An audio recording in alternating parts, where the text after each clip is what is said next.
vous emmène à l'océan. On arrive à la plage du Grand Croc. L'océan est démonté, c'est énorme. Alors j'avais envie de vous faire profiter de ça. Ma petite balade de rééducation. On arrive au poste de sauvetage.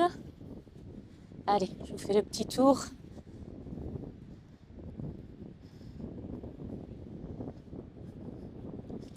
Là, vous voyez, poste de sauvetage et l'océan.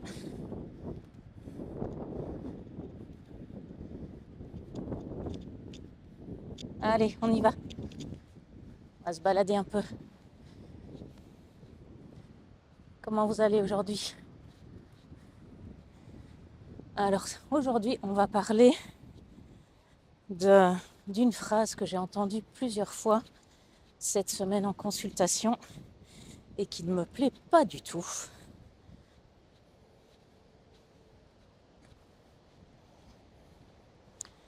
Je l'ai entendue chez trois patientes différentes, trois consultantes différentes, pardon. Patiente, c'est l'habitude du kiné. Donc les consultantes, en fait, elles me disaient qu'elles étaient très embêtées parce que ça faisait plusieurs mois et pour une, ça faisait plus d'un an qu'elle allait en consultation chez son médecin. Et le médecin lui disait, c'est rien, vous avez rien, c'est bon, c'est dans votre tête. Elle a déjà entendu cette phrase, c'est dans votre tête, vous avez rien? Parce que bien sûr, la personne qui se plaint pendant un an des mêmes douleurs, c'est dans sa tête. Elle s'amuse en fait. C'est quoi le délire avec cette phrase en fait? Ça m'a foutu assez en colère. Et puis surtout, j'étais assez triste pour cette personne, enfin pour ces trois personnes. Une, c'était une petite jeune. Parce qu'on n'a pas à dire ça à quelqu'un. On n'a pas à dire à une personne, c'est dans votre tête. C'est pas vrai. S'il y a une douleur, la douleur, elle est bien présente et elle existe pour la personne. Elle ne s'amuse pas. Donc, il me semble que la moindre des choses, c'est de vraiment respecter la douleur de la personne et écouter ce qu'elle a à nous dire. Allez, petite pause, je vous montre ça.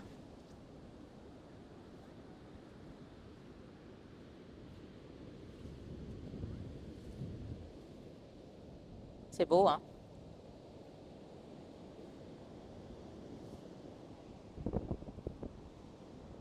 Allez, dans ce sens-là, il y a moins de monde. Allez, je vous fais profiter de ça. Vous constaterez que mes rushs, mes vidéos, c'est vraiment du débutant. Mais c'est bien comme ça. Je vous emmène dans mon suivi, dans mon évolution aussi. Donc, le côté c'est dans votre tête, la consultante d'hier, elle en pleurait presque. C'est dans votre tête, madame, parce que dès qu'elle mettait quelque chose en bouche, dès qu'elle commençait à manger, elle avait mal, elle avait des douleurs et des gonflements au niveau de l'intestin. Alors moi, je me demande quand même ce qui se passe à l'heure actuelle dans le système médical pour qu'on en arrive à dire ça. On peut aussi dire, écoutez, je ne sais pas ce qui se passe, on va essayer de voir votre alimentation, on va essayer de voir ce qui se passe réellement. Alors on l'a envoyé chez un gastro qui n'a rien trouvé de pathologique. Parce que bien entendu, si vous n'êtes pas dans une grosse pathologie, vous n'avez rien. Et résultat, en discutant avec une autre personne, elle s'est retrouvée en consultation chez moi. Et qu'est-ce qu'on a fait? Je lui ai expliqué ce qu'est la digestion et comment ça se passait dans son organisme quand elle digère. Et on a trouvé plein de pistes à explorer. Alors je ne dis pas qu'on va trouver la solution. Par contre, au moins, on a des pistes à explorer. Et la personne, je l'ai écoutée. On a passé le temps qu'il fallait pour analyser ce qui se passe dans son estomac, dans son intestin, pour analyser sa vie, son environnement, pour voir ce qu'on peut faire en fait, pour voir ce qu'on peut mettre en place. Et bien sûr, on a eu plein de pistes. Alors évidemment, non mais regardez-moi ça. Attendez. Allez, je vous fais un petit 360 là.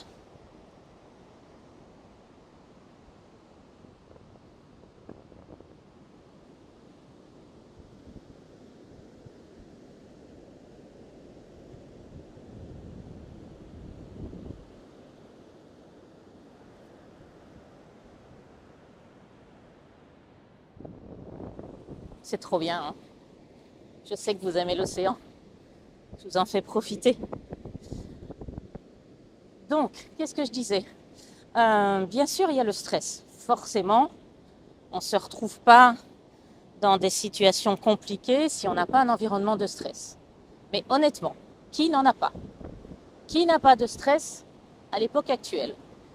Qui peut se vanter d'avoir une vie hyper zen, de ne pas avoir de problème et vraiment d'avoir une vie cool, quoi, un truc, pas de soucis financiers, pas de tracas, pas de problème avec ses enfants, pas de stress lié à la conjoncture politique actuelle, pas de stress lié aux problèmes environnementaux et à la façon dont les pays, dont la France, le gèrent.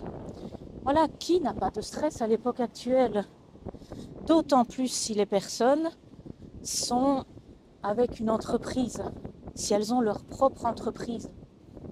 Bah oui, c'est pas la même chose si on a sa propre entreprise que si on est salarié.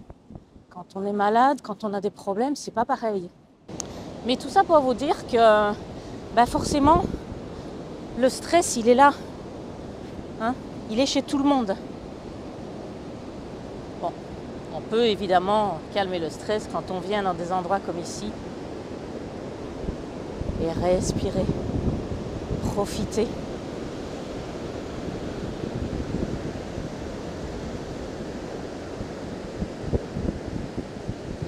Regardez comme c'est beau. Je ne sais pas si vous entendez bien le bruit qu'il fait. Ça gronde. Mais c'est tellement vivifiant. Donc, ces personnes qui se sont retrouvées en consultation chez moi étaient finalement désespérées. Donc, les symptômes on va parler de la dernière que j'ai eue, donc hier, et celle dont je vous disais que ça fait plus d'1 an qu'elle traîne ça, voire 2, en fait, ces symptômes au départ, ils étaient nettement moins forts que ça. Mais à force, pendant 2 ans, quand ça n'arrête pas, quand les douleurs sont tout le temps là, forcément que l'énervement, le stress, le ressassement, c'est-à-dire qu'on se dit j'ai encore des problèmes, de toute façon si je vais chez le médecin ça ne donnera rien du tout. Forcément tout ça, ça aide pas la personne à se sentir mieux. Ça l'aide pas à aller mieux. Donc ça devient compliqué après de différencier les vrais symptômes de départ des symptômes liés à l'excès de douleur, au stress, au temps qui passe et au fait que un problème qui arrive à J0, si vous attendez 1 mois pour le soigner, forcément ce problème, votre corps s'y adapte. Il trouve des solutions, parce que notre corps est bien fait. Il trouve toujours des solutions, notre corps, pour s'adapter. Mais à force de suradaptation, votre corps il se déglingue un petit peu. Je ne sais pas si je peux dire ça, se déglingue. Ouais, il part en cacahuète. Donc, cette personne qui est restée pendant plus de 2 ans avec des problèmes, ça s'est surajouté. Vous savez, c'est des petites briques Lego qui se rajoutent les unes sur les autres.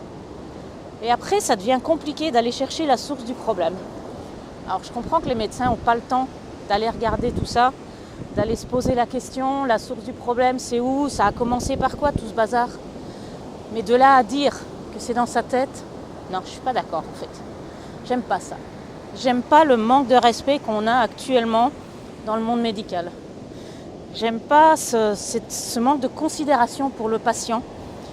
Parce que le patient, quand il a des douleurs, il ne s'amuse pas. C'est hyper rare d'avoir des gens qui se complaisent dans la douleur et qui utilisent la douleur pour obtenir quelque chose. Quelqu'un qui a mal depuis longtemps, il ne s'amuse pas, croyez-moi, il il en souffre, vraiment. Donc c'est bien de l'écouter et de l'aider à trouver des solutions. Donc qu'est-ce qu'on a fait? On a mis à plat toutes ces douleurs, toutes ces problématiques. On a fait la différence entre ce qui est aggravé par le stress et ce qui est du quotidien réel. Parce qu'en plus, la dame avait déjà trouvé plein de chouettes solutions toute seule. Parce que quand on a mal, on trouve des solutions. On s'adapte. Et cette dame-là, elle avait vraiment bien bossé. Elle avait vraiment trouvé des chouettes solutions déjà. Donc, on a regardé tout ça. On a repris les bases de l'alimentation, voir comment ça se passe. Et puis, l'explication de la digestion, ça commence par la mastication. Ça commence par prendre le temps de manger. Parce qu'elle avait des problèmes intestinaux, je vous l'ai dit. Donc, on a repris les bases. Vraiment, l'explication des bases. On a pris le temps de faire ça. De décortiquer son alimentation, qui était déjà franchement nickel. On a pris le temps de regarder l'influence dans les années antérieures du stress dans sa vie. Bon, on en a conclu que effectivement, c'est pas un scoop, ça s'était aggravé avec le stress. Elle avait déjà mis plein de choses en place, elle fait de la méditation, de la cohérence cardiaque et tout. Donc justement, elle avait en plus cette espèce de syndrome de c'est que je dois pas faire les choses convenablement, donc je vais en faire encore plus. Franchement, elle fait plus de méditation et de cohérence cardiaque que moi. Donc elle était au top en fait, vraiment. Mais ce qui manquait, c'était vraiment la compréhension de tout le système. On a reparlé digestion, enzymes, on a vérifié l'acidité de son estomac. Mais surtout, on a pris le temps, elle a été entendue. C'est ce qu'elle m'a dit. Elle m'a dit, je suis vraiment contente d'être venue parce que enfin quelqu'un qui prend le temps de m'écouter. Vous vous rendez compte? Qui juste prend le temps de l'écouter. Ça m'a scotché, vraiment, qu'on en soit là. Alors je suis très contente parce que c'est quelqu'un qui fait des choses géniales et qui a envie de se soigner, d'aller mieux, de comprendre ce qui se passe. Donc je suis certaine que ça va très bien se passer. Je vous en parlerai dans les semaines qui vont suivre, plutôt les mois, puisque je la revois dans un mois. Mais voilà, je tenais vraiment à faire un petit point. Waouh, il y a le soleil qui arrive là. C'est trop bien. Je ne suis pas bien coiffée. Vous remarquerez que je vis avec le vent, plutôt en coiffure sauvage, moi. Donc je trouvais ça important de vous parler du fait que non, c'est pas dans votre tête. Quand il se passe quelque chose, c'est quand même qu'il y a quelque part dans votre corps quelque chose qui s'est un petit peu déglingué. Ça part pas de la tête, les problèmes. Ça peut. Mais en règle générale, quand ça dure, il y a un truc quand même mécanique, chimique à explorer. Le corps n'est pas fait pour s'auto-démolir. Le cerveau peut ressasser, le stress peut augmenter les problèmes, ça on est bien d'accord. Mais quand même hyper rare qu'il en crée. Par contre, alors je peux pas trop courir avec mes déchirures à la cheville, donc j'ai essayé de pas me foutre les pieds à l'eau. Je peux pas encore marcher pieds nus, je souffre de ne pas marcher pieds nus. Regardez comme c'est beau. J'adore vous faire profiter des endroits où je vais. Et vu, il n'y a personne.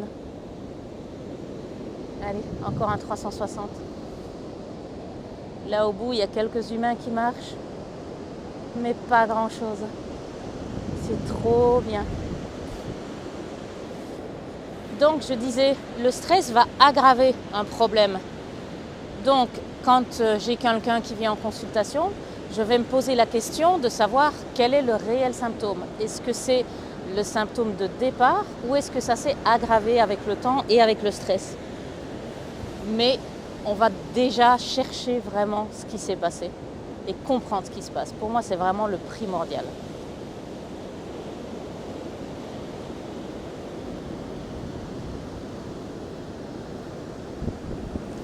Et bien sûr, ce côté, c'est dans votre tête, madame, vous n'avez rien du tout. Là, je supporte vraiment pas. Ça m'énerve en fait. Voilà, parce que j'ai eu la même chose finalement quand j'ai eu mon accident. Je rappelle que dans ma première vie, j'étais kiné. J'ai eu directement des douleurs à la cheville, en plus de mon bassin, un hématome. Et je leur ai dit, je sens qu'il y a quelque chose qui ne va pas. Dès qu'ils m'ont mise debout, je leur ai dit au médecin, il y a un truc qui ne va pas avec ma cheville. Ça ne tient pas, je le sens. Il me dit, mais non, vous inquiétez pas, c'est le choc. Ça vous stresse parce que c'est le choc. Ils ne m'ont pas dit c'est dans votre tête, mais ils ont essayé quand même, avec des voix détournées. Résultat, j'ai une double déchirure ligamentaire. Ce n'était pas dans ma tête. Mais ils n'ont pas écouté. Alors que je leur disais bien, je suis kiné, je vous dis que je sens ce qui se passe. J'ai l'habitude, j'ai déjà eu des entorses dans ma vie. C'est pas juste le choc. Ils n'ont pas voulu écouter. Donc je sais que combien c'est difficile de se faire entendre par le monde médical actuellement. Combien c'est difficile de pouvoir exprimer correctement ses douleurs et que le médecin ou le spécialiste, n'importe qui, vous entende et prenne ça en considération. Moi, il y a un truc que j'aime, c'est de me dire que vous connaissez mieux votre corps que moi. Vous savez comment vous fonctionnez. On n'est pas tous pareils. On ne fonctionne pas tous de la même façon. Regardez-moi ça. Trop beau. On ne fonctionne pas tous de la même façon. Donc, je vais vous demander à chaque fois, comment vous fonctionnez vous ? Il y a des personnes, par exemple, qui digèrent très vite et il y a des personnes qui digèrent super lentement. Du coup, ça ne sera pas pareil. Si je me fie juste sur une statistique de temps de digestion, ça ne va rien donner. Parce que vous allez me dire, mais non, je ne fonctionne pas comme ça. Oui, si je ne vous écoute pas, ça ne sert à rien. Le protocole que je vais mettre en place, il ne sera pas bon. Donc, l'idée du jour, c'est oser demander à être écouté. Maintenant, c'est ça. Il faut faire ça. Demandez à votre médecin, à votre thérapeute, à tous ceux qui peuvent vous aider, soleil dans les yeux, à vous prendre en charge. Soyez écoutés. Ne partez pas sans être écoutés. Si vous avez l'impression de ne pas être écouté, pour moi, il y a un problème. Allez, mes petits loups, je vous fais encore profiter de tout ça. Et on se retrouve pour une prochaine balade Nutri.